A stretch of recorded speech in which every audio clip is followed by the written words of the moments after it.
சரி, நாம் கடந்த 3 வாரங்களாக வெல்த், செல்வத்தை குறித்து பார்த்து வருகிறோம். இந்த செல்வம் அப்படின்னு சொன்ன உடனே பணம் தான் அனைவருடைய மனதுக்குள்ளாக வரும் அப்படின்னு ஏற்கனவே சொன்னேன். பொதுவாகவே நான் அதுக்கப்புறமும் நிறைய பேர் சந்திக்கிறேன். பொதுவாகவே செல்வம், வெல்த்னாலே பணத்தை குறித்து தான் எல்லாருமே என்ன செய்கிறாங்க, யோசிக்கிறார்கள். ஆனால் பணம் வெல்த்தாக இருந்தாலும் அதை விட நாம் முக்கியமாக 7 பகுதிகளிலே வெல்த்தாக, செல்வந்தர்களாக விளங்க வேண்டும் என்று தேவன் விரும்புகிறார் அப்படின்னு சொன்னேன். அதைத்தான் நானும் ரொம்ப விரும்புகிறேன். என்ன 7 பகுதி? ஆவிக்குரிய செல்வம், ஆத்தும செல்வம், சரீர செல்வம், சமூக செல்வம், செல்வாக்கு என்னும் செல்வம், சமுதாய செல்வம், தலைமுறை செல்வம். நம்முடைய தலைமுறைக்கு நாம் செல்வத்தை விட்டு செல்ல வேண்டும் என்று தேவன் விரும்புகிறார். இப்படி இந்த 7 பகுதிகளிலே நாம் செல்வந்தர்களாக விளங்க வேண்டும் என்று தேவன் ஆசைப்படுகிறார். ஆகவே நாமும் ஆசைப்படுறது ரொம்ப நல்லது. தேவனே அதை விரும்புகிறார்னா அது ரொம்ப நல்ல விஷயம். அதனால தான் அதை விரும்புகிறார். சரி, இப்போ இந்த 7 காரியத்தை குறித்து விளக்கமாக பார்க்க போகிறதில்ல, அதெல்லாம் ஏற்கனவே பார்த்தாச்சு. அதனால் அதுக்குள்ளே போக போகிறதில்ல. கடந்த வாரம் ஆவிக்குரிய செல்வத்தை பற்றி பார்க்க ஆரம்பித்தோம் இல்லையா? ஆவிக்குரிய செல்வம், இந்த ஆவிக்குரிய செல்வம் தான் முதன்மையான ஒரு செல்வமாக இருக்கிறது. கடந்த வாரம் என்ன பார்த்தோம்? இதில் இந்த ஆவிக்குரிய செல்வம் எந்த அளவுக்கு முக்கியத்துவம் வாய்ந்தது அப்படின்றத பார்த்தோம். உதாரணத்துக்கு தான் நம்ம அந்த ஐஸ்வர்யவான் ஆகிய அந்த வாலிபனை குறித்து பார்த்தோம். அவன் எப்படி இந்த பூமிக்குரிய ஆஸ்தி தான் எனக்கு முக்கியம், நித்திய ஜீவன் வேணும் அப்படின்ட்டு இயேசுக்கிட்ட வர்றான். ஆனால் இந்த பூமிக்குரிய ஆஸ்தி எனக்கு போதும் அப்படின்னு சொல்லிட்டு அதை விற்று எல்லாவற்றையும் தரித்திரருக்கு கொடுன்னு சொன்ன உடனே அதை அவன் பெரிதான திரளான ஆஸ்தியை உடையவனாக இருந்ததுனால வருத்தத்தோடு இந்த நித்திய ஜீவனை வேணான்ட்டு போயிட்டான். அதனால தான் இயேசு சொல்கிறாரு, ஐஸ்வர்யவான்கள் அல்லது ஐஸ்வர்யத்தின் மேல் நம்பிக்கை வைக்கிறவர்கள் பரலோக ராஜ்யத்தில், தேவனுடைய ராஜ்யத்தில் பிரவேசிப்பது எவ்வளவு அரிதாக இருக்கிறது, அதாவது சாத்தியமே இல்லை அப்படின்றார். அப்போ யாரால தான் சாத்தியம்? மனிதனால் இது கூடாது தான், தேவனால் எல்லாம் கூடும் அப்படின்னு சொல்லி இயேசு சொல்கிறார். ஏன்னா தேவனால் தான் பாவியாகிய ஒரு மனுஷன் என்ன செய்ய முடியும், ரட்சிக்க முடியும். வேறு யாராலையும் அதை பண்ண முடியாது. சரி, அப்போ அவன் இந்த நித்திய ஜீவனை, ஆவிக்குரிய செல்வத்தை வேணான்னு விட்டுட்டு போயிட்டான்.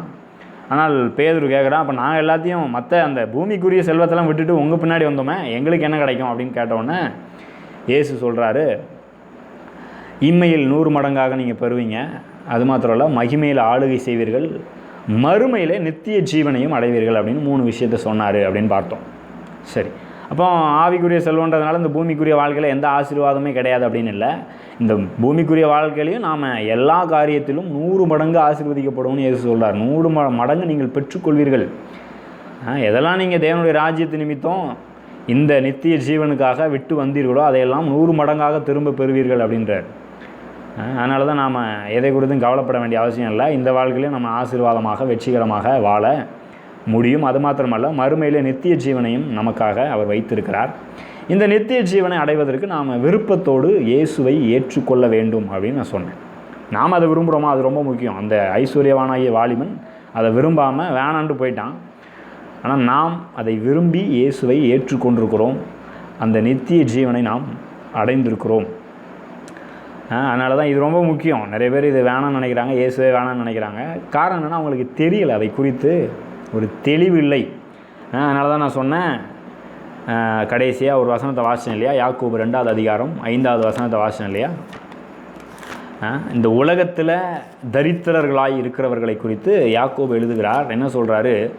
என் பிரியமான சகோதரரை கேளுங்கள், தேவன் இவ்வுலகத்தின் தரித்திரரை விசுவாசத்தில் ஐஸ்வர்யவான்களாகவும் தம்மிடத்தில் அன்பு கூறுகிறவர்களுக்கு தாம் வாக்குத்தத்தம் பண்ணின ராஜ்யத்தை சுதந்திரிக்கிறவர்களாகவும் தெரிந்து கொள்ளவில்லையா? தேவன் இந்த உலகத்தில் பணம் இல்லாதவர்களை தரித்திரர்களாக இருக்கிறவர்களா, அதாவது பண விஷயத்தில் தரித்திரர்களாக இருக்கிறவர்களா எப்படி பார்க்குறாராம்? விசுவாசத்தில் ஐஸ்வர்யவான்களாகவும் அவரிடத்தில் அன்பு கூறுகிறவர்களுக்கு வாக்குத்தத்தம் பண்ணின ராஜ்யத்தையே சுதந்திரிக்கிறவர்களாகவும் தெரிந்து கொண்டிருக்கிறார் அப்படின்றார். கான்டெக்ஸ்டில் பார்த்தீங்கன்னா அந்த மாதிரி தரித்திரர்களை ஒடுக்காதீங்க அப்படின்னு யாக்கோபு பேசுகிறாரு. அப்போ ஆனால் நாம் இப்போ அதை பற்றி பார்க்க போகிறதில்ல. நாம் விசுவாசத்தின் மூலமாய் ஐஸ்வர்யவான்களாக, அதாவது ஆவிக்குரிய விதத்தில் ஐஸ்வர்யவான்களாக மாறி இருக்கிறோம் என்று யாக்கோபு சொல்கிறார். இயேசுவும் அதை தான் போதிக்கிறார். சரி, இப்படி நாம் விசுவாசத்தில் ஐஸ்வர்யவான்களாக மாறி இருக்கிறோம். அவரிடத்துல தேவனிடத்தில் அன்பு கூறுகிறவர்களுக்கு அவர் வாக்கு தத்தம் பண்ணின அந்த ராஜ்யத்தை, அந்த ஆளுகையை அவர் என்னெல்லாம் வாக்கு பண்ணியிருக்கிறாரோ அதெல்லாம் சுதந்திரிக்கிறவர்களாக தெரிந்து கொண்டிருக்கிறாரு. அப்போ இப்படி நாம் விசுவாசத்தில் ஐஸ்வர்யங்களாக மாறி இருக்கிறோம், ஐஸ்வர்யங்களை பெற்று கொண்டிருக்கிறோம். நாம் அதை அனுபவிக்கணும் இல்லையா? எதை பெற்றுக்கொண்டாலும் அதை என்ன செய்யணும்? அனுபவிக்கணும். எதுக்கு செல்வத்தை ஆண்டவர் கொடுக்குறாரு? செலவழிக்க தான். சொல்லுவாங்க இல்லையா, பணம் எதுக்கு? செலவழிக்க தான். அதே மாதிரி தான் ஆவிக்குரிய விதத்திலையும் நாம் செல்வந்தர்களாக நம்ம மாற்றிருக்கிறார். எதுக்கு மாற்றிருக்கிறாரு? அப்படியே அதை வச்சுட்டு இருக்கிறதுக்கு இல்லை, அதை நாம் நம்முடைய வாழ்க்கையில் அனுபவிக்கணும். அது ரொம்ப முக்கியம். அனுபவிக்கணும். அப்புறம் அதை வச்சு என்ன பண்ணுறது? அப்புறம் நமக்கு சுதந்திரத்தை கொடுத்துருக்கிறார், ராஜ்யத்தை கொடுத்துருக்கிறார். வாக்குத்தத்தம் பண்ணின ராஜ்யத்தை சுதந்திரிக்கிறவர்கள் அப்படின்றார் இல்லையா? ராஜ்யம்னா ஆளுகை. அந்த ஆளுகையை அது மாத்திரமல்ல, நம்முடைய வாழ்க்கையில் தேவன் அநேக ஆவிக்குரிய ஆசீர்வாதங்களை வைத்திருக்கிறார். அதையெல்லாம் நாம் என்ன செய்ய வேண்டும்? சுதந்திரிக்க வேண்டும், நம்முடையதாக எடுத்துக்கொள்ள வேண்டும், அதை அனுபவிக்க வேண்டும். சரி, இப்போ அனுபவிக்கணும்னு சொல்லியாச்சு. அனுபவிக்கணும்னா முதல்ல என்ன இருக்குதுன்னு நமக்கு தெரியணும் இல்லையா? நமக்கு ஆவிக்குரிய ரீதியில் என்னவெல்லாம் நமக்கு கொடுக்கப்பட்டிருக்கிறது. ஆவிக்குரிய செல்வந்தனை நம்ம மாறி இருக்கிறோம் இயேசுவை ஏற்றுக்கொண்ட போது. இயேசுவை விசுவாசித்து ஏற்றுக்கொண்டதுனால ஆவிக்குரிய ரீதியில் செல்வந்தர்களாக மாறி இருக்கிறோம். அந்த உலகத்தில் இயேசுவை ஏற்றுக்கொள்ளாதவர்களுக்கு, கோடி கோடியாய் பணம் வைத்திருக்கிறவர்களுக்கு கூட கிடைக்காத மாபெரும் செல்வம் நமக்கு கிடைத்திருக்கிறது. என்ன? இந்த மிகப்பெரிய ரட்சிப்பு கிடைத்திருக்கிறது. இந்த ரட்சிப்பில் நம்ம ஆவிக்குரிய ரீதியில் செல்வந்தர்களாக மாறி இருக்கிறோம். அநேக ஐஸ்வர்யங்களை, செல்வங்களை தேவன் கொடுத்துருக்கிறார், சுதந்திரத்தை கொடுத்துருக்கிறார். அப்போ அதெல்லாம் நாம் அனுபவிக்கணும். எப்படி அனுபவிக்கிறது? ஃபஸ்ட்டு அதை பற்றி தெரியணும். ஒருவேளை உங்களுக்கு தெரிஞ்சிருந்தால் கூட, இப்போ நான் சில காரியங்களை சொல்ல போகிறேன், ஆவிக்குரிய செல்வங்கள், சுதந்திரம் இதெல்லாம் குறித்து சொல்ல போகிறேன். ஒருவேளை உங்களுக்கு தெரிந்திருந்தாலும் அதை குறித்த ஒரு உணர்வு நமக்கு வேண்டும். அந்த உணர்வு இருந்தால் தான் நாம் அதை அனுபவிக்க முடியும். நான் தான் மனம் புதிதாக குறித்து போதித்த போது சொல்லிகிட்டு இருந்தேன்.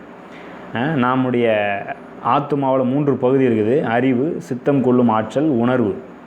இந்த அறிவில் ஒரு காரியத்தை அறிந்து அதை குறித்த உணர்வு உண்டாகி நம்முடைய சித்தம் கொள்ளும் ஆற்றலில் தீர்மானித்தால் மட்டும் நம்முடைய வாழ்க்கையில் எல்லாம் நடந்துடாது. அதை உணர்வுகளை கொண்டு நங்கூரமிட வேண்டும். அப்போ தான் நம்முடைய வாழ்க்கையில் அது பழிக்கும், நாம் காரியங்களை அனுபவிக்க முடியும் அப்படின்னு நான் சொன்னேன். அப்போ அதே போல் தான் நம்முடைய வாழ்க்கையில் தேவன் கொடுத்திருக்கிற இந்த ஆவிக்குரிய செல்வங்களையும் நாம் அனுபவிக்க வேண்டும் என்றால் அதை தெரிந்து கொள்ள வேண்டும், அதை குறித்த உணர்வு இருக்க வேண்டும். அப்போ தான் அதை அனுபவிக்க முடியும். அதை அனுபவிக்கணும் தேவன் விரும்புகிறார். அது நமக்கும் நல்லதும் கூட. அதனால் முதல்ல அதை தெரிந்து கொள்வோம். தேவன் என்னவெல்லாம் கொடுத்துருக்கிறார் அப்படின்றத தெரிந்து கொள்வோம். சரி, இந்த ஆவிக்குரிய செல்வம் என்னவெல்லாம்? முதலாவது செல்வம் என்னென்னா, தேவன் தான் அந்த ஆவிக்குரிய செல்வம். திரித்துவ தேவன் நம்முடைய சொத்தாக இருக்கிறார். வேதத்தில் கூட வாசிக்கிறோம் இல்லையா? தேவன் நம்மை இஸ்ரவேலை குறித்து சொல்லும்போது சொல்கிறாரு, அவன் என்னுடைய சம்பத்து அப்படின்ற. சம்பத்துனா சொத்து. இஸ்ரவேல் என்னுடைய சொத்து அப்படின்றார். அதே போல் தான் தேவன் நம்முடைய சொத்தாக இருக்கிறார். தேவன் தான் நமக்கு என்னது? சொத்து. பழைய ஏற்பாட்டில் லேவியர்களை குறித்து, லேவியராக அந்த லேவியர்கள், லேவி கோத்திரத்தை கொடுத்து வாசிக்கும் போது லேவியருக்கு எந்த சுதந்திரமும் கிடையாது. ஏன்னா தேவனே அவர்களுக்கு சுதந்திரம் அப்படின்னு ஆண்டவர் சொல்கிறார் இல்லையா? அப்போ முதலாவது நமக்கு இருக்கிற சுதந்திரம் என்ன? பழைய ஏற்பாட்டில் லேவியர்களுக்கு மட்டும் அது சொல்லப்பட்டது. புதிய ஏற்பாட்டில் எல்லாருமே, ஏன்னா லேவியர்கள் தான் ஆசாரியர்களாக இருந்தார்கள். அவர்களுக்கு எந்த பூமிக்குரிய ஆசீர்வாதங்கள், அதாவது அந்த சொத்துக்கள், நிலம்லாம் கொடுக்கப்படலை. ஏன் கொடுக்கப்படலை? தேவனே அவர்களுக்கு சுதந்திரம், சொத்து அப்படின்னு சொல்கிறார் குறிப்பாக. இன்றைக்கி புதிய ஏற்பாட்டில் நாம் எல்லாருமே, விசுவாசிகள் எல்லாருமே ராஜாக்களும் ஆசாரியர்களுமாக மாற்றப்பட்டிருக்கிறோம். அது ரொம்ப முக்கியம். அப்போ இன்றைக்கி நமக்கு யார் முதலாவது சொத்து? நமக்கு யார் வெல்த்து, செல்வம்? இந்த திரித்துவ தேவனை நம்முடைய செல்வமாக இருக்கிறார். இந்த திரித்துவ தேவனுக்குள்ளாக நான் சொல்ல போகிற மற்ற விஷயங்கள் எல்லாமே அடங்கிடுது. அதெல்லாம் டக்குன்னு சொல்கிறேன். முதலாவது திரித்துவ தேவன். ரெண்டாவது நித்திய ஜீவன். நேற்று ஏற்கனவே பார்த்தோம், போன வாரம் பார்த்தோம் இல்லையா? நித்திய ஜீவன். இந்த நித்திய ஜீவன் நமக்கு ஒரு செல்வமாக இருக்கிறது. நித்திய ஜீவன்னா என்ன? தேவனுடைய ஜீவன், தேவ ரகமான ஜீவன். மூன்றாவது தெய்வீக சுபாவம். தேவனுடைய அந்த சுபாவமே நமக்கு கொடுக்கப்பட்டிருக்கிறது. நாலாவது ஜீவ பிரமாணம். ஜீவ பிரமாணம் நமக்கு கொடுக்கப்பட்டிருக்கிறது. ஐந்தாவது அபிஷேகம். அபிஷேகம்னு சொல்லும்போது அது எல்லாத்துக்கும் நான் வசனம் சொல்கிறேன், அப்போ உங்களுக்கு நல்லாவே இது புரியும். அப்போ அந்த 5 செல்வங்கள் நமக்கு கொடுக்கப்பட்டிருக்கிறது. ஆனால் இந்த முதல் சொல்லுகிறேன் இல்லையா, திரித்துவ தேவன், இதற்குள்ளாகவே எல்லாமே அடங்கி இருக்கிறது. ஆனால் நாம் இதை நல்லா புரிஞ்சுக்கணுன்றதுக்காக தான் அதை லிஸ்ட்டு போட்டு சொல்கிறேன். சரி, இந்த திரித்துவ தேவன் நம்முடைய செல்வமாக இருக்கிறார். இதை இயேசுவே சொல்கிறாரு. ஏன்? நம்முடைய வாழ்க்கை நோக்கமே அதுதான். இயேசு வந்து கடைசியாக அவர் யோவான் 17வது அதிகாரத்தில் ஜெபிக்கும் போது பல ஜெபங்களை ஏறெடுக்கிறார். அதில் முக்கியமாக ஒரு விஷயத்தை சொல்கிறாரு. யோவான் 17வது அதிகாரம் 21வது வசனத்தில் என்ன சொல்கிறாரு? அவர்கள் எல்லாரும் ஒன்றாக இருக்கவும் பிதாவே, நீர் என்னை அனுப்பினதை உலகம் விசுவாசிக்கிறதற்காக நீர் என்னிலேயும் நான் உம்மிலேயும் இருக்கிறது போல அவர்கள் எல்லாரும் நம்மில் ஒன்றாக இருக்கவும் வேண்டிக் கொள்ளுகிறேன். என்ன சொல்கிறாரு? சீசர்களை பார்த்து சொல்கிறாரு. சீசர்கள் மூலமாக விசுவாசிக்கிற நம்மையும் பார்த்து தான் சொல்கிறாரு. அவர்கள் எல்லாரும் எப்படி இயேசுவும் பிதாவும் ஒன்றாக இருக்கிறார்களோ அதே போல் நாமும் திரித்துவ தேவனுக்குள்ளாக அவர்கள் எல்லாரும் நம்மில் ஒன்றாக இருக்கவும் வேண்டிக் கொள்ளுகிறேன் அப்படின்றார். நாம் யாருக்குள்ளே ஒன்றாக இருக்கணும்? பிதா, குமாரன், பரிசுத்த ஆவியாகி இந்த திரித்துவ தேவனோடு இணைந்து ஒன்றா அன்பின் ஐக்கியத்தில் வாழணும் அப்படின்னு விரும்புகிறார். அது ரொம்ப ரொம்ப முக்கியம். அதற்காகத்தான் நம்ம சிருஷ்டிக்கவே போட்டிருக்கிறோம். நம்முடைய வாழ்வின் பிரதான நோக்கமே அதுதான். அதான் நான் ஆரம்பத்தில் இந்த ஆவிக்குரிய செல்வத்தை குறித்து சொல்லும் போது சொன்னேன், தேவனுக்கும் நமக்கு இருக்கிற உறவு நல்லா இருக்குதா, அந்த ஐக்கியம் நல்லா போயிட்டுருக்கா, அது ரொம்ப முக்கியம் அப்படின்னு சொன்னேன் இல்லையா. அந்த செல்வங்க நமக்கு கொடுக்கப்பட்டிருக்கிறது. திரித்துவ தேவனோடு ஒரு ஐக்கியம் நமக்கு உண்டாயிருக்கிறது. ரெண்டாவது நித்திய ஜீவன் சொன்னேன் இல்லையா. இந்த நித்திய ஜீவன் இந்த திரித்துவ தேவனால் தான் நமக்கு கொடுக்கப்படுது. அதான் யோவான் 3:16 சொல்கிறார் இல்லையா. ரொம்ப முக்கியமான வசனம், எல்லாருக்கும் தெரிந்த வசனம். ஆனால் நல்லா புரியுதான்னு தெரில. தேவன் தம்முடைய ஒரே பேரான குமாரனை விசுவாசிக்கிறவன் எவனோ அவன் கெட்டு போகாமல் நித்திய ஜீவனை அடையும்படிக்கு அவரை தந்திரளி இவ்வளவாய் உலகத்தில் என்ன செய்தார்? அன்பு கூர்ந்தார். அந்த நித்திய ஜீவனை தரணுன்றதுக்காக தான் இயேசு வந்து மரித்தாருன்றார். அது மாத்திரம் இல்லை, யோவான் 10வது அதிகாரம் 10வது வசனத்தில் சொல்கிறாரு, திருடன் திருடவும் கொல்லவும் அழிக்கவும் வருகிறானே அன்றி வேறொன்றுக்கும் வரான், நானும் அவைகளுக்கு யாருக்கு? நமக்கு ஜீவன் உண்டாயிருக்கவும் அந்த ஜீவன் பரிபூரணப்படவும் வந்தேன் அப்படின்றார். இந்த நித்திய ஜீவனை நாம் பெற்றுக்கொள்ளணும். அந்த நித்திய ஜீவன் நம்முடைய வாழ்க்கையில் பரிபூரணப்படணும், நிறைவாக நாம் அதை பெற்று அனுபவிக்கணும் அப்படின்னு நான் வந்தேன் அப்படின்றார். பிசாசு எதுக்கு வந்தான்? அழிக்கவும் திருடவும் அழிக்கவும் கொல்லவும் வந்தான். நான் அதெல்லாம் மாற்றி உங்களை நல்லா வாழ வைக்கிறதுக்கு, தேவனுடைய ஜீவனை உடையவர்களாக நீங்கள் வாழணும், அதில் பரிபூரணப்படணும், அதற்காக தான் நான் வந்தேன் அப்படின்றார். இந்த நித்திய ஜீவனில் எல்லாமே அடங்கியிருக்கிறது. அடுத்தது என்ன? தெய்வீக சுபாவம். இந்த நித்திய ஜீவனில் ஒரு பகுதி தான் தெய்வீக சுபாவம்னு கூட சொல்லலாம். தெய்வீக சுபாவம்னா என்ன? தேவன் எப்படி இருக்கிறாரோ அதே போலவே நாம் இருக்கணும். இந்த தெய்வீக சுபாவத்தில் நாம் பங்குள்ளவர்களாக மாற வேண்டும் என்று தேவன் விரும்புகிறார். இது ஒரு செல்வம். என்னங்க இதெல்லாம் செல்வமா அப்படின்னா இதுதான் மிகப்பெரிய செல்வம். 2 பேதுரு 1வது அதிகாரம் 4வது வசனத்தில் சொல்கிறார் பாருங்கள், இச்சையினால் உலகத்தில் உண்டான கேட்டுக்கு தப்பி திவ்ய சுபாவத்துக்கு பங்குள்ளவர்கள் ஆகும் பொருட்டு மகா மேன்மையும் அருமையுமான வாக்குத்தத்தங்களும் அவைகளினாலே நமக்கு அளிக்கப்பட்டிருக்கிறது. இந்த வாக்குத்தத்தங்கள்லாம் எதுக்கு கொடுக்கப்பட்டிருக்குதான்? இந்த திவ்ய சுபாவத்தில், தேவனுடைய சுபாவத்தில், அவருடைய நேச்சரில், அவருடைய குணாதிசயத்தில், கேரக்டரில் நாம் பங்கு கொள்ளணும், அவரை போல் நம்ம மாறணும் அப்படின்னு தான் கொடுக்கப்பட்டிருக்கு அப்படின்ற. எவ்வளோ பெரிய விஷயம் பாருங்கள். நாம் தேவனை போல் மாறணுமா? ஆதியில் அங்கே ஏவாள் தேவனை போல் மாறணும்னு அந்த பழத்தை பறித்து சாப்பிட்டு தேவனுக்கு கீழ்ப்படியாமல் போனதுனால தேவனுடைய சுபாவம் முதற்கொண்டு இழந்து விட்டாங்க ஆதாமும் ஏவாளும். கடவுளை போல் மாறிடலாம் நினச்சாங்க. ஆனால் கடவுள் மாதிரி இருந்த அந்த நல்ல சுபாவம், குணாதிசயம், ஜீவன் எல்லாத்தையும் இழந்து மரித்து போனார்கள். சரி, அடுத்தது 4வது ஜீவ பிரமாணம். இந்த ஜீவ பிரமாணம்னா என்ன அப்படின்னா, நம்ம பழைய ஏற்பாட்டில் பார்க்குறோம் இல்லையா, 10 கற்பனையை தேவன் கொடுத்துருக்கிறார், நியாயப்பிரமாணத்தை கொடுத்தாரு. இந்த நியாயப்பிரமாணத்தை கொடுத்தாலும் நியாயப்பிரமாணத்தின்படி யாராலையும் வாழ முடியல. நியாயப்பிரமாணத்தை கொடுத்து நீங்கள் புரிந்து கொள்ளணும் அப்படின்னா, இந்த நியாயப்பிரமாணம் தேவனுடைய குணாதிசயத்தை பிரதிபலிக்கிறது. அதை வந்து கேரக்டர் ஆஃப் காட் அப்படின்னு சொல்லுவாங்க. தேவன் எப்படி இருக்கிறார் என்பதை நியாயப்பிரமாணம் என்ன செய்தான்? வெளிப்படுத்துது. ஆனால் அதன்படி யாராலையுமே வாழ முடியல. இன்னும் கேட்டால் தேவனையே அறிந்து கொள்வது கஷ்டமாயிருச்சு அவங்களுக்கு. ஏன் கஷ்டமாயிருச்சு? அவர்களுக்குள்ளாக பாவம் இருந்தது, அது தீர்க்கப்படலை. ஆனால் இன்றைக்கு நமக்கு நம்முடைய பாவம் தீர்க்கப்பட்டிருக்கிறது. இவ்வளோ பெரிய இந்த செல்வம் கொடுக்கப்பட்டிருக்கிறது. இந்த ஜீவ பிரமாணம் என்ன பண்ணுது அப்படின்னு நான் வாசிக்கிறேன் பாருங்கள். எபிரேயர் 8வது அதிகாரம் 10வது வசனம்.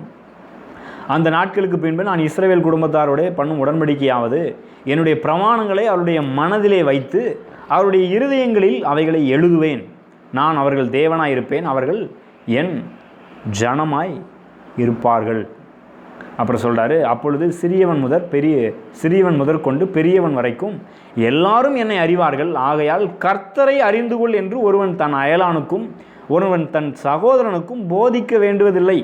ஏனெனில் நான் அவர்கள் அநியாயங்களை கிருபையாய் மன்னித்து அவர்கள் பாவங்களையும் அக்கிரமங்களையும் இனி நினையாமல் இருப்பேன் என்று கர்த்தர் சொல்லுகிறார்.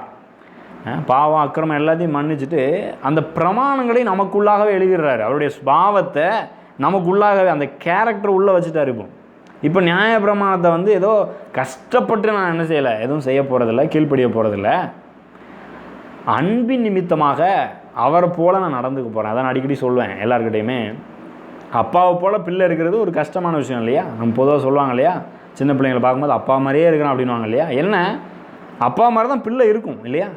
அப்போ நாம் நம்முடைய வாழ்க்கையில் நியாயப்பிரமாணத்தின்படி வாழும்போது எப்படி இருக்கிறோம்? அப்பா மாதிரியே இருக்கிறோம். அப்பா மாதிரி தானே பிள்ளை இருக்கணும். அது கஷ்டம் இல்லை இல்லையா? அது தானாக சுபாவமாக வரும். அதைத்தான் தேவன் நமக்குள்ளாக கொடுத்துருக்கிறார், ஒரு செல்வமாக கொடுத்துருக்கிறார். ஸோ அடுத்த இந்த 4வது விஷயம் என்ன? ஜீவ பிரமாணம். அதை குறித்து இன்னொரு வசனத்தை கூட வாசிக்கிறேன். இன்றைக்கி பாவத்தை மேற்கொள்கிறதோ மற்ற விஷயங்களோ ரொம்ப கஷ்டமான விஷயம் இல்லை, ரொம்ப எளிதாக ஆக்கியிருக்கிறார். ஏன்னா இதெல்லாம் இந்த செல்வமாக நமக்கு கொடுத்துருக்கிறார்.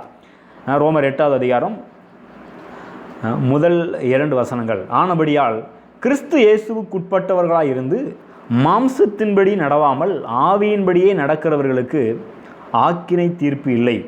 கிறிஸ்து இயேசுவினாலே ஜீவனுடைய ஆவியின் பிரமாணம் என்னை பாவம் மரணம் என்பவைகளின் பிரமாணத்தினின்று விடுதலையாக்கிச்சே.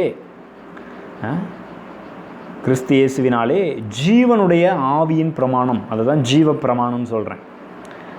இந்த ஜீவ பிரமாணம் கிறிஸ்து இயேசுவினால் என்ன பாவம் மரணம் என்பவர்களின் பிரமாணத்தின் என்ன பண்ணிருச்சான்? விடுதலை பண்ணிருச்சான். அடுத்த வசனம் சொல்கிறார், அது எப்படி எனில் மாம்சத்தினாலே பலவீனமாக இருந்த நியாயப்பிரமாணம் செய்யக்கூடாததை தேவனே செய்யும்படிக்கு தம்முடைய குமாரனை பாவ மாம்சத்தின் சாயலாகவும் பாவத்தை போக்கும் பலியாகவும் அனுப்பி மாம்சத்திலே பாவத்தை ஆக்கினைக்குள்ளாக தீர்த்தார். பழைய ஏற்பாட்டில் அந்த நியாயப்பிரமாணத்தினால யாராலையும் செய்ய முடியாதபடி இருந்தது. ஆனால் இந்த புதிய உடன்படிக்கையில் நாம் அதை செய்யும்படியாக தேவனை என்ன பண்ணிட்டாரு? தம்முடைய குமாரனை அனுப்பி பாவத்தை அவருடைய மாம்சத்தில் வச்சு ஆக்கினைக்குள்ளாக தீர்த்து சிலுவையில் எல்லாத்தையும் செஞ்சு முடிச்சிட்டாரு. இன்றைக்கி நாம் அந்த பிரமாணங்களின்படி வாழக்கூடிய நிலைக்கு வந்திருக்கிறோம். அது மாத்திரம் இல்லை, தேவனை அறிந்து கொள் அப்படின்னு நமக்கு யாரும் போதிக்க வேண்டியதில்லை. தேவனை நாமவே அறிந்து கொள்ள முடியுமா? ஏன்னா அப்பேற்பட்ட விஷயத்தை நமக்குள்ளே அவர் எழுதிட்டார். இப்போ வெளியிலேருந்து சொல்லிகிட்டே இல்லை, உள்ளே எழுதிட்டார். அதனால தான் இப்போ பிரசங்கம் பண்ணும் போது கூட பார்த்தீங்கன்னா, நான் சொல்கிறதெல்லாம் நீங்கள் ஏற்றுக்கணும்னு இல்லை, உங்களுக்குள்ளேயே அவர் காரியங்களை எழுதியிருக்கிறார். அடுத்த விஷயம் அதான். அடுத்த 5வது என்னது? அபிஷேகம். நான் சொன்னதெல்லாம் ஏற்றுக்கணும்னு அவசியம் இல்லை. நீங்கள் உங்களுக்குள்ளாகவே தேவன் இருக்கிறதுனால அவர் என்ன சொல்கிறாருன்னு கவனிக்கணும். சொல்கிறதெல்லாம் கரெக்டானு கொஞ்சம் கவனிக்கணும். உங்களுக்குள்ளேயும் அந்த ஜீவ பிரமாணம் எழுதப்பட்டிருக்கிறது. அது மாத்திரமல்ல, ஆவியானவர் உங்களுக்குள்ளாக வாசம் பண்ணுகிறார்.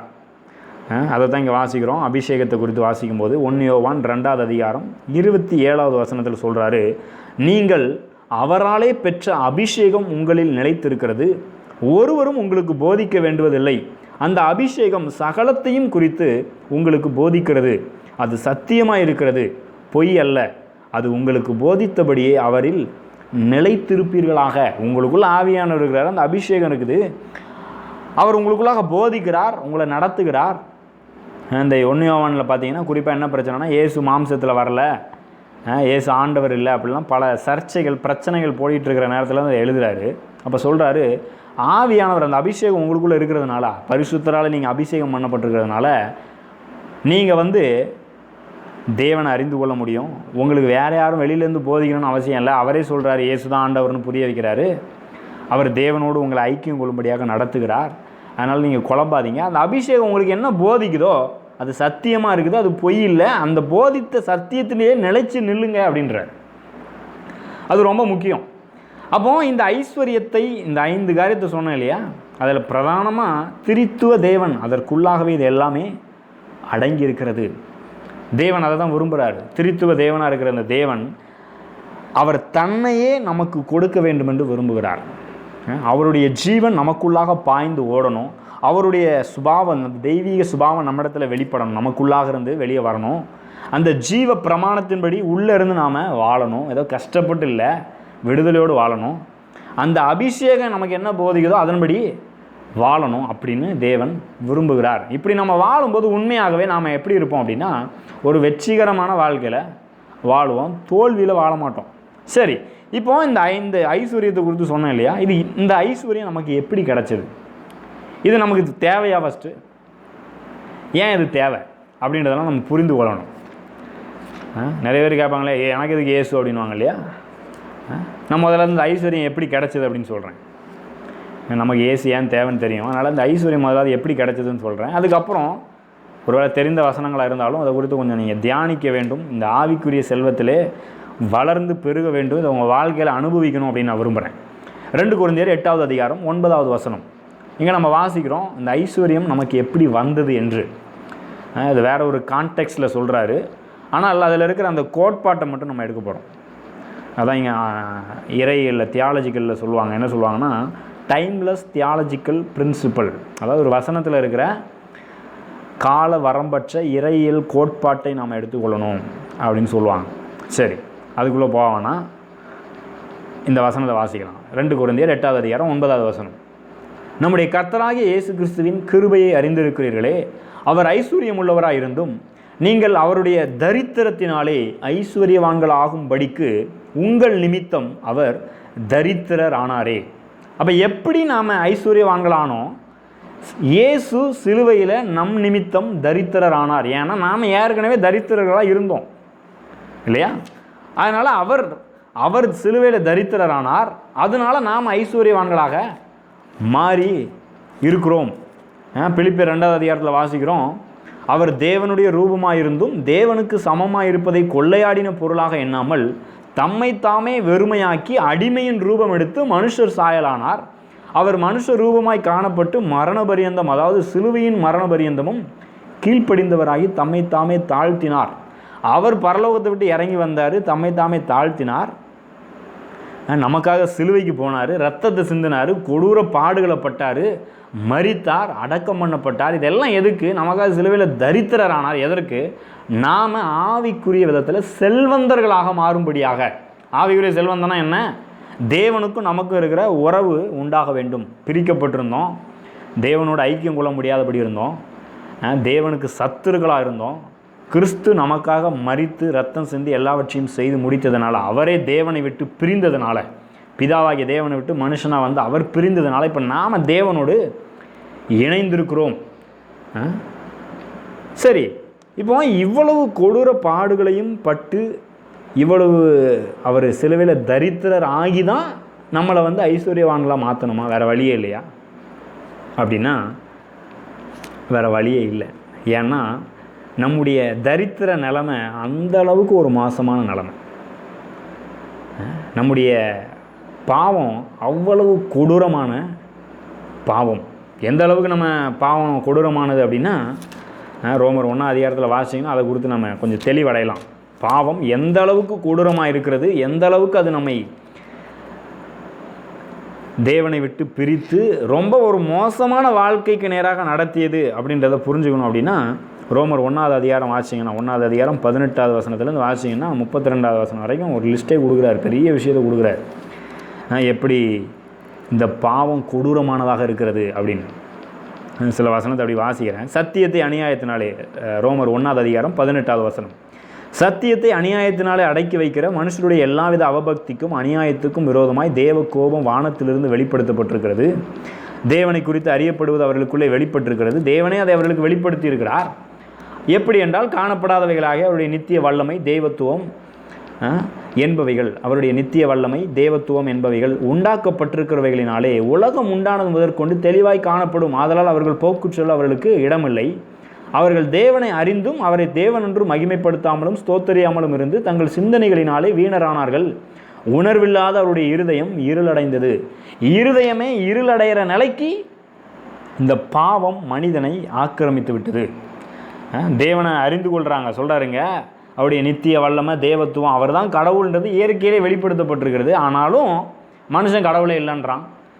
அந்த இயற்கையை போய் கும்பிட்டுருக்கிறான். காலையில் இருந்துன்னு சூரியனை கும்பிட்றான். விக்கிரகங்களை செஞ்சு இவனே உண்டாக்கி அதை வணங்கி கொள்கிறான். இதெல்லாம் எப்படி நடக்குதான்? இந்த பாவம் அந்த அளவுக்கு அவனுக்குள்ளாக ஒரு இருளான நிலையை உண்டாக்கிறது.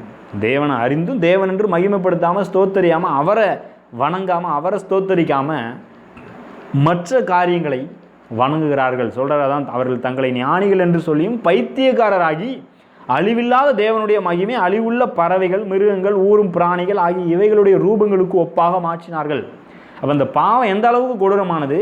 உண்மையான கடவுளை விட்டுட்டு ஒரு மட்டமான நிலைக்கு, மனிதனை விட கீழான நிலையில் இருக்கிற ஒரு சிருஷ்டிப்பை, மிருகத்தை, பறவையை, ஊரும் பிராணிகளை, சூரியனை, சந்திரனை, நட்சத்திரங்களை வணங்குற அளவுக்கு மோசமாக போகுது. அது மாத்திரம் இல்லை, இந்த தேவனை விட்டதுனால இவனே ஒரு தெய்வத்தை உண்டாக்கி வணங்குறான். அதோடு நிற்கலை. அதுக்கப்புறம் என்ன ஆகுது? அவனுடைய நடைமுறை வாழ்க்கையும் கெட்டு போகுது. ஒழுக்கக்கேடான வாழ்க்கைக்கு நேராக அவன் போகிறான். அப்புறம் கீழே தொடர்ந்து வாசிங்கன்னா, இது நிமித்தம் அவர்கள் தங்கள் இருதயத்தில் உள்ள இச்சைகளினால், 24வது வசனம், ஒருவரோடொருவர் தங்கள் சரீரங்களை அவமானப்படுத்தத்தக்கதாக தேவன் அவர்களை அசுத்தத்திற்கு ஒப்பு கொடுத்தார். அசுத்தமான வாழ்க்கை தான் எங்களுக்கு பிரியம்னு சொல்லி அதை பற்றி போகிறாங்க. தேவன் அப்படியே விட்டுறாரு. அப்படியே தொடர்ந்து அப்படியே கீழே வாசிங்கன்னா 29வது வசனத்திலேருந்து பார்த்தீங்கன்னா, அவர்கள் சகலவித அநியாயத்தினாலும், வேசித்தனம், குரோதம், பொருளாசையினாலும், குரோதத்தினாலும் நிறையப்பட்டு பொறாமையினாலும், கொலையினாலும், வாக்குவாதத்தினாலும், வஞ்சகத்தினாலும், வன்மத்தினாலும் நிறைந்தவர்களாய், புறங்கூறுகிறவர்களாய், அவதூறு பண்ணுகிறவர்களாய், தேவ பகைஞராய், துராக்கிருதம் பண்ணுகிறவர்களாய், அகந்தையுள்ளவர்களாய், வீம்புக்காரராய், பொல்லாதவைகளை யோசித்து பிணைக்கிறவர்களாய். பொல்லாதவைகளை யோசித்து பிணைக்கிறவர்கள்னா பாவம் பண்ணுறதுக்கு புதுசாக வழி கண்டுபிடிக்கிறவங்க. அப்படி கண்டுபிடிக்கிறவர்களாய், பெற்றோருக்கு கீழ்ப்படியாதவர்களாய், உணர்வில்லாதவர்களுமாய், உடன்படிக்கைகளை மீறுகிறவர்களுமாய், சுபாவ அன்பில்லாதவர்களுமாய், இணங்காதவர்களுமாய், இரக்கமில்லாதவர்களுமாய் இருக்கிறார்கள். அது மட்டும் இல்லை, இப்படிப்பட்டவைகளை செய்கிறவர்கள் மரணத்திற்கு பாத்திரராக இருக்கிறார்கள் என்று தேவன் தீர்மானித்த நீதியான தீர்ப்பை அவர்கள் அறிந்திருந்தும் அவைகளை தாங்களே செய்கிறதும் அல்லாமல் அவைகளை செய்கிற மற்றவர்களிடத்தில் பிரியப்படுகிறவர்களுமாய் இருக்கிறார்கள். என்ன சொல்கிறாரு? பாவத்தை பற்றி ஒரு பெரிய லிஸ்ட்டே கொடுக்குறாரு. எந்த அளவுக்கு தேவனை விட்டதுனால எந்த அளவுக்கு மனிதனுடைய வாழ்க்கை மோசமாக போகுது. இன்றைக்கி இருக்கிற மற்ற எல்லா பாவத்துக்கும் அடித்தளமாக இருக்கிறது என்ன? தேவனை விட்டது தான் பிரச்சனை. அதுதான் மிகப்பெரிய பிரச்சனையாக இருக்கிறது. நிறைய பேர் என்ன நினைக்கிறாங்க, மனுஷன் ஆரம்பத்தில் ரொம்ப மோசமாக இருந்தானாக்கும், அதுக்கப்புறம் இப்போ கொஞ்சம் கொஞ்சமாக முன்னேறி இப்போ நல்லா ஆகிட்டுருக்கானாக்கும். இப்போ நிறைய டெக்னாலஜிலாம் வளர்ந்துருச்சு, இப்போ நல்லா ஆகிட்டுருக்கான், இப்போ திருந்திட்டு இருக்கான், ஒழுக்கமாக வாழ முற்படுறானாக்கும் அப்படின்றாங்க. கிடையாது, இப்போ இருக்க மோசமாக போயிட்டுருக்கிறான், இன்னும் கேவலமாக போயிட்டுருக்கிறான் இல்லையா? சரி, அப்போ இதுக்கெல்லாம் காரணம் என்ன? இந்த பாவம். இந்த அளவுக்கு இந்த பாவம் கொடூரமாக இருக்கிறதுனால தான் இயேசு மரிக்க வேண்டியதாயிருச்சு. அதான் ரோமர் 4:25 சொல்கிறாரு, அவர் நம்முடைய பாவங்களுக்காக ஒப்பு கொடுக்கப்பட்டிருக்கிறார். எங்கே? சிலுவையில் ஒப்பு கொடுக்கப்பட்டார். நாம் நீதிமான்களாக்கப்படுவதற்காக எழுப்பப்பட்டும் இருக்கிறார். அவர் உயிரோடு எழுந்தது எதற்காக? நாம் நீதிமான்களாக்கப்படுவதற்காக. அதை நான் இப்படி சொல்லுவேன், நாம் ஆவிக்குரிய விதத்திலே செல்வந்தர்களாக மாறும்படியாக இயேசு உயிரோடு எழுப்பப்பட்டிருக்கிறார். ஆமாம். சரி, அப்போ நாம் இப்படி இந்த அளவுக்கு ஒரு மோசமான பாவிகளாக இருந்ததுனால தான் இன்னும் கேட்டால் எபேசியர் 2 பார்த்தீங்கன்னா சொல்கிறாரு, நாம் பாவத்தில் மரித்து போய் கிடந்தோம், ஆவிக்குரிய ரீதியில் செத்து போய் கிடந்தோம். செத்த நம்மை அவர் என்ன பண்ணாராம்? கிறிஸ்துவோடு கூட உயிர்ப்பித்தாராம். அந்த அளவுக்கு நம்முடைய தரித்திர நிலை மோசமாக இருந்துச்சு. கொடிய ஒரு தரித்திரம், யாராலையும் அந்த தரித்திரத்தை மாற்றவே முடியாதுன்ற நிலையில் இருந்தோம். ஆனால் தேவனோ இரக்கத்தில் ஐஸ்வர்யம் உள்ளவராய் நம்மில் அன்பு கூர்ந்த தம்முடைய மிகுந்த அன்பினாலே அக்கிரமங்களில் மரித்தவர்களாய் இருந்த நம்மை கிறிஸ்துவுடனே கூட உயிர்ப்பித்தார், கிருபையினாலே ரட்சிக்கப்பட்டீர்களே அப்படின்றார். அப்போ இதெல்லாம் எப்படி நடந்தது? சிலுவையின் மூலமாக, சிலுவையில் இயேசு சிந்தின இரத்தத்தின் மூலமாக, நமக்காக அவர் பட்ட பாடுகளினாலே, அவர் நமக்காக மரித்து அடக்கம் பண்ணப்பட்டதினாலே நம்முடைய தரித்திரம், அதைத்தான் பாவத்தை தான் நான் தரித்திரம் சொல்கிறேன், அந்த பாவம் தரித்திரம் நீங்கியது. அதனால தான் நாம் ஐஸ்வர்யவான்களாக மாறி இருக்கிறோம். எப்படி ஐஸ்வர்யனாக மாறி இருக்கிறோம்? இயேசு நம்முடைய தரித்திரத்தை சிலுவையில் மரித்து நீக்கினார். அது மாத்திரம் இல்லை, நாம் ஐஸ்வர்யவான்களாக வாழும்படியாக, ஆவிக்குரிய ரீதியிலும் செல்வந்தர்களாக விளங்கும்படியாக அவர் உயிரோடு எழுப்பப்பட்டார். அதுதான் இங்கே சொல்கிறாரு, அவர் நம்முடைய பாவங்களுக்காக ஒப்பு கொடுக்கப்பட்டும் நாம் நீதிமான்கள் ஆக்கப்படுவதற்காக எழுப்பப்பட்டும் இருக்கிறார். நீதிமான்கள் ஆக்கப்படுவதுனா என்ன? கடவுள் நம்மை ஏற்றுக்கொள்கிற ஒரு நிலைக்கு வருவது தான் நீதிமான்கள் ஆக்கப்படுவது. சரி, அப்போ இப்படிப்பட்ட ஒரு நல்ல ஐஸ்வர்யமுள்ள வாழ்க்கை நமக்கு எப்படி உண்டானது? இயேசுவினால் உண்டானது. அதான் சொன்னேன், போன வாரம் சொல்லும்போது சொன்னேன் இல்லையா, இந்த நித்திய ஜீவனை மனிதன் பெற்றுக்கொள்ளவே முடியாது. பாவ மன்னிப்பு அவன் பெற்றுக்கொள்ள முடியாது. தானாக தன்னுடைய முயற்சினால் எந்த காரியத்தையும் பண்ண முடியாது. இந்த நித்திய ஜீவனை தன்னுடைய முயற்சினால் ஒரு பாவி பண்ண முடியாது. ஏன்னா அவனே செத்து கிடக்கிறான், அவ்வளோ தரித்திரத்தில் இருக்கிறான். அவன் எதுவுமே பண்ண முடியாது. மற்றவனையும் ரசிக்க முடியாது, தன்னையும் ரசித்து கொள்ள முடியாது, தன்னுடைய தரித்திரத்தை அவனால் மாற்றிக்கொள்ள முடியாது. தேவனால் எல்லாம் கூடும் அப்படின்னு இயேசு சொல்கிறார். அதனால தான் இயேசு தேவன் இறங்கி வந்து நமக்காக எல்லாவற்றையும் செய்து முடித்திருக்கிறார். சரி, அப்போ நம்ம இப்போ ஆவிக்குரிய ரீதியில் செல்வந்தர்களாக என்ன செய்திருக்கிறோம்? மாறி இருக்கிறோம். திரித்துவ தேவனோடு நமக்கு ஒரு ஐக்கியம் உண்டாயிருக்கிறது. திரித்துவத்தின் மூன்றாவது நபராகிய பரிசுத்த ஆவியானவர் நமக்குள்ளாக வந்து வாசம் பண்ணியிருக்கிறார். நித்திய ஜீவனை கொடுத்திருக்கிறார். தெய்வீக சுபாவத்தை நமக்கு கொடுத்திருக்கிறார். ஜீவ பிரமாணம் நமக்கு உள்ளே கொடுக்கப்பட்டிருக்கிறது. உள்ளே எல்லாத்தையும் எழுதிட்டாரு, நியாய பிரமாணங்கள் எல்லாம் எழுதிட்டாரு. அதை நிறைவேற்றுவதற்கு நம்மை அவர் அபிஷேகித்திருக்கிறார். ஆவியானவர் உள்ள வாசம் பண்ணுகிறார். சரி, அப்போ இப்படியெல்லாம் தேவன் நமக்கு பண்ணியிருக்க நாம் அந்த ஐஸ்வர்யம் உள்ளவர்களாய் செல்வந்தர்களாக வாழுகிறோமா? அதுதான் கேள்வி. நிறைய பேருக்கு என்ன பிரச்சனைனா, இப்போ பிரச்சனையாக இருக்குது, பணம் இல்லை, யாரும் என்னை நேசிக்கலை, இல்லைன்னா ஏதோ ஒரு வியாதி, இல்லை குடும்பத்தில் ஏதோ ஒரு பிரச்சனை, இதை ரொம்ப பெருசாக பேசிகிட்டு இருக்காங்க. ஆனால் தேவன் நம்மை ஆவிக்குரிய செல்வந்தர்களாக மாற்றியிருக்கிறார். எதற்கு அப்படின்னா, இப்போ இதை பற்றி சொல்லும்போது சிலர்லாம் என்கிட்ட சொல்லியிருக்கிறாங்க, என்னங்க சும்மா ஆவிக்குரிய செல்வன்றீங்க, இன்றைக்கி எனக்கு சாப்பிட்றதுக்கு காசு வேணாமா, வீட்டில் இருக்கிற பிரச்சனை தீர வேணாமா, வியாதி நீங்க வேண்டாமா, குடும்பத்தில் இருக்கிற பிரச்சனை மாற வேணாமா, கணவன் மனைவிக்குள்ளே இருக்கிற பிரச்சனை மாற வேணாமா, நான் என் பிள்ளைங்களை நல்லா படிக்க வைக்க வேணாமா, வளர்க்க வேணாமா, அதுக்கு ஏதாவது சொல்லுங்கள் ப்ராக்டிக்கலாக அப்படின்வாங்க. நான் என்ன சொல்கிறேன், நீங்கள் ஆவிக்குரிய ரீதியிலே செல்வந்தர்களாக இருந்தால்தான் இங்கே இருக்கிற மற்ற விஷயத்தை ஈஸியாக மாற்ற முடியும். அதுக்கு உதாரணமாக சில வசனங்களை சொல்கிறேன் பாருங்கள். ஏன் நாம் ஆவிக்குரிய செல்வந்தர்களாக இருக்கணுன்றதை ரொம்ப வலியுறுத்துகிறேன். வேதம் முழுவதுமே அதை இயேசு வலியுறுத்துறாரு, பவுல் வலியுறுத்துறாரு. பவுல்லாம் பார்த்தீங்கன்னா ஜெபம் பண்ணும்போதே அப்படி தான் சொல்கிறாரு, நீங்கள் உள்ளான மனுஷனில் வல்லமையாய் பலப்பட வேண்டும் அப்படின்னு எபேசியர் 3ஆம் அதிகாரத்தில் ஜெபம் பண்ணுறாரு. உள்ளான மனுஷன் என்ன? ஆவியில் நீங்கள் பலப்படணும், வளரணும், பலம் உங்களுக்கு ஒரு பலன் உள்ளவர்களாய் நீங்கள் விளங்க வேண்டும் அப்படின்னு ஜெபம் பண்ணுறாரு.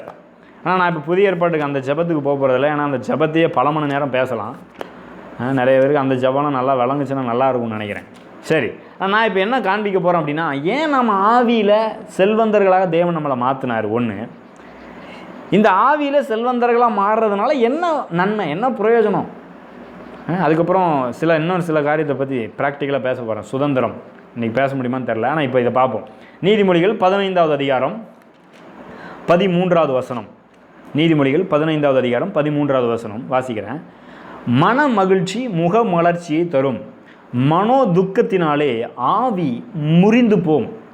என்ன சொல்கிறாரு? மன மகிழ்ச்சி முக மலர்ச்சியை தருமா, மனது துக்கப்பட்டுச்சுன்னா நம்முடைய ஆவி முறிந்து போகும் அப்படின்னு இங்கே சொல்கிறார். இந்த ஆவி முறிந்து போனால் என்ன பிரச்சனை? நான் சொல்கிறேன், ஆவி முறிந்து போகிறதுனா அது இப்படி சொல்லுவோம். ஆவியில் நீங்கள் தரித்திரராக இருந்தீங்கன்னா, ஆவியில் ஒரு பலன் இல்லாத நிலையில் இருந்தீங்கன்னா என்ன நடக்கும்? வாசிக்கிறேன் இன்னொரு வசனம். நீதிமொழிகள் 17வது அதிகாரம் 22வது வசனம். இங்கே என்ன சொல்கிறாரு? மன மகிழ்ச்சி நல்ல ஔஷதம், முறிந்த ஆவியோ எலும்புகளை உலர பண்ணும். என்ன சொல்கிறாரு? மன மகிழ்ச்சி நல்ல ஔஷதமா, முறிந்த ஆவி முறிந்து போச்சு, ஆவி தரித்திரம் ஆயிடுச்சு, தரித்திர நிலைக்கு மாறிடுச்சு அப்படின்னா என்ன ஆகுமா? அது நம்முடைய சரீரத்தில் உள்ள எலும்புகளை கூட உலர பண்ணுமா. எலும்பு அதான் சொல்லுவாங்களே எலும்புருக்கி அப்படின்வாங்க. எலும்புருக்கின்னு ஒரு நோயே இருக்குது, அதாவது எலும்பை உரிக்கிறோம் உள்ள. அப்போ எலும்புகளே உலர பண்ணக்கூடிய நிலைக்கு போயிடும். ஆவியில் நீங்கள் பலம் உள்ளவர்களாக இல்லைன்னா, ஆவியில் தரித்திரமாக இருந்தீங்கன்னா. இன்னொரு வசனத்தை கூட வாசிக்கிறேன். நீதிமொழிகள் 18வது அதிகாரம் 14வது வசனம். மனுஷனுடைய ஆவி அவன் பலவீனத்தை தாங்கும், முறிந்த ஆவி யாரால் தாங்கக்கூடும்? மனுஷனுடைய ஆவி நீங்கள் சரீரத்திலேயோ அல்லது மனதிலேயோ இல்லை குடும்பத்தில் பிரச்சனை ஏற்பட்டால், சரீரத்தில் வியாதி ஏற்பட்டால் அது உங்களை தாங்குமா, உங்களுடைய ஆவி உங்களை தாங்குமா. ஆனால் உங்களுடைய ஆவியே பலவீனமாயிட்டுனா, முறிந்து போச்சுன்னா என்ன ஆகும்? யாரால் அதை தாங்கக்கூடும்? இந்த பிரச்சனை எப்படி சரி பண்ண முடியும்? யாராலையுமே சரி பண்ணவே முடியவே முடியாது. யார் சரி பண்ண முடியும்? தேவன் மாத்திரமே சரி பண்ண முடியும். இன்னொரு வசனத்தை வாசிக்க விரும்புகிறேன். சங்கீதம் 20வது அதிகாரம் 7வது 8வது வசனம். சிலர் ரதங்களை குறித்தும் சிலர் குதிரைகளை குறித்தும் மேன்மை பாராட்டுகிறார்கள், நாங்களோ எங்கள் தேவனாகிய கர்த்தருடைய நாமத்தை குறித்தே மேன்மை பாராட்டுவோம். அவர்கள் முறிந்து விழுந்தார்கள், நாங்களோ எழுந்து நிமிர்ந்து நிற்கிறோம். என்ன சொல்கிறாரு? சிலர் ரதங்களை குறித்து குதிரைகளை குறித்து, நான் அதை இப்படி சொல்லுவேன், சிலர் தங்களிடத்தில் இருக்கிற பணத்தை குறித்து, தங்களுக்கு இருக்கிற செல்வாக்கு குறித்து, தங்களுக்கு இருக்கிற பேக்ரவுண்டை குறித்து ரொம்ப பெருமை பாராட்டுறாங்க. ஆனால் நாங்களோ, நான் சொல்கிறேன், நானும் எங்கள் தேவனாகிய கர்த்தருடைய நாமத்தை குறித்தே மேன்மை பாராட்டுவோம். ஆனால் என்ன நடக்குது? தேவனாகிய கர்த்தருடைய நாமத்தை குறித்து மேன்மை பாராட்டினா என்ன நடக்குது? நாம் நிமிர்ந்து நிற்க முடியும். ஆனால் ரதங்களை குறித்தோ பணத்தை குறித்தோ மற்றவைகளை குறித்தோ மேன்மை பாராட்டுகிறவர்கள் என்ன பண்ணுறாங்கன்னா, முறிந்து விழுகிறார்கள். பிரச்சனை வந்துச்சுன்னா அவங்களால நிற்க முடியல. பணத்தை வச்சு ஒன்றும் பண்ணிட முடியாது. பணத்தை வச்சு தீர்க்க முடியாத வியாதிலாம் நிறைய இருக்குது. எத்தனையோ பேர் வியாதியில் செத்து போயிடுறாங்க. நான் டெய்லி நியூஸ்லாம் பார்க்குறேன். சில வியாதியை தீர்க்க முடியல அப்படின்னு பணம் கோடி கோடியாக இருந்தால் கூட அதை குணப்படுத்த முடியாமல் எத்தனையோ பேர் செத்து போயிடுறாங்க. ஆனால் நம்முடைய தேவனாகிய கர்த்தர் இருக்கிறார். நாம் முறிந்து விழாதபடிக்கு, வியாதியில் மரித்து போகாதபடிக்கு நம்ம அவர் என்ன செய்கிறார்? நிமிர்ந்து நிற்க பண்ணுகிறார், நம்மை தாங்குகிறார். எப்படி தாங்குறாரு? முதலாவது நம்மை ஆவிக்குரிய ரீதியிலே தரித்திரமாக இருந்த நம்மை செல்வந்தர்களாக மாற்றியிருக்கிறார். முறிந்து போன நம்முடைய ஆவியை அவர் நிமிர்த்தி இருக்கிறார், உயிர்ப்பித்து இருக்கிறார். அவரோடு கூட உன்னதங்களிலே உட்கார வைத்திருக்கிறார். ஆவிக்குரிய செல்வந்தர்களாக நம்மை மாற்றியிருக்கிறார். இப்போ சொல்லுங்கள், ஆவிக்குரிய செல்வம் முக்கியமா இல்லை பூமிக்குரிய செல்வம் முக்கியமா? நான் சொல்கிறேன், ஆவிக்குரிய செல்வம் தான் ரொம்ப ரொம்ப முக்கியமானதாக இருக்கிறது. இந்த ஆவிக்குரிய செல்வத்தில் நீங்கள் நன்றாக இருப்பீர்களானால், உங்களுக்கு தேவன் கொடுத்துருக்கிற இந்த செல்வத்தில் நீங்கள் நல்லா செல்வந்தர்களாக விளங்குவீர்களானால், இதை குறித்த ஒரு உணர்வு உங்களுக்கு இருக்கும்னா, இவ்வளோ பெரிய விஷயம் எனக்கு இருக்குதா, தேவனே எனக்குள்ளே இருக்கிறாரே, அவருடைய சுபாவம் அவருடைய ஜீவன் எனக்குள்ளே இருக்குதே அப்படின்ற உணர்வு இருக்குமானால், நான் சொல்கிறேன், உங்கள் வாழ்க்கையில் வர்ற எந்த பிரச்சனையும் நீங்கள் எளிதாக மேற்கொண்டு முன்னேறி போக முடியும். எதுவும் உங்களை அசைக்காது. நீங்கள் முறிந்து விழ மாட்டீர்கள். நீங்கள் நிமிர்ந்து எப்போதுமே நிலை நிற்பீர்கள். கர்த்தர் உங்களோடு கூட இருந்து உங்களை வழிநடத்த முடியும். இதோட முடிக்கிறேன். நாம் அடுத்த வாரம் தொடரலாம். ஆகவே இந்த ஆவிக்குரிய செல்வத்திற்கு முக்கியத்துவம் கொடுங்க. இந்த ஆவிக்குரிய செல்வந்தர்களாக தேவன் நம்ம ஏற்கனவே மாற்றிருக்கிறார். இதை பற்றி யோசிங்க, தியானிங்க. அந்த திரித்துவ தேவனோடு எப்போதும் ஒன்றாக இருக்க, ஐக்கியமாக இருக்க முற்படுங்கள். அவரோட நேரத்தை செலவிடுங்கள். நீங்கள் இன்னும் வாழ்க்கையில் எதெல்லாம் சாதிக்கணுமோ அதெல்லாம் சாதிக்கும்படியாக அவர் உங்களை வழிநடத்துவார். நாம் ஜெபிக்கலாம். நன்றி ஆண்டவரை, உம்மை துதிக்கிறோம், நன்றி செலுத்துகிறோம். இந்த நல்ல இரவு வேளைக்கு நன்றி செலுத்துகிறோங்க தாவே. பரிசுத்த ஆவியானவர் எங்களோடு கூட இருந்து எங்களை வழிநடத்துகிறபடியால் நன்றி செலுத்துகிறோம். நீ வெளிப்படுத்திய அற்புதமான சத்தியங்களுக்காக நன்றி செலுத்துகிறோம். நீர் எங்களுக்கு கொடுத்திருக்கிற ஆவிக்குரிய செல்வங்களுக்காக, ஐஸ்வர்யங்களுக்காக நன்றி செலுத்துகிறோங்க தாவே. இதை பெற்ற நாங்கள் எங்களுடைய வாழ்க்கையில் இதை அனுபவிக்க பரிசுத்த ஆவியானவர் எங்களுக்குள்ளாக வந்து வாசம் பண்ணி கொண்டிருக்கிறீரே, அதற்காக நன்றி செலுத்துகிறோங்க தாவே. தொடர்ந்து ஆண்டவரே, நாங்கள் வெற்றிகரமாய் வாழ, முறிந்து போகாமல் எழுந்து நிமிர்ந்து நிற்கத்தக்கதாய் நீர் எங்களை ஆவிக்குரிய செல்வந்தர்களாய் மாற்றி இருக்கிறீரே, அதற்காக நன்றி ஆண்டவரே. தொடர்ந்து நீர் வழிநடத்தும், பலப்படுத்தும். இந்த சத்தியத்தில் உறுதியாய் நிலை நிற்க எங்களுக்கு உதவி செய்வீராக. மற்றவர்களையும் நாங்கள் ஆண்டவரே சத்தியங்களை சொல்லி பலப்படுத்த உதவி செய்வீராக தாவே. உம்முடைய கரத்தில் அர்ப்பணிக்கிறோம். இயேசு கிறிஸ்துவின் வல்லமையுள்ள நாமத்தில் ஜெபிக்கிறோம் நல்ல பிதாவே. ஆமென். God bless you. கர்த்தர் உங்களை ஆசீர்வதிப்பாராக.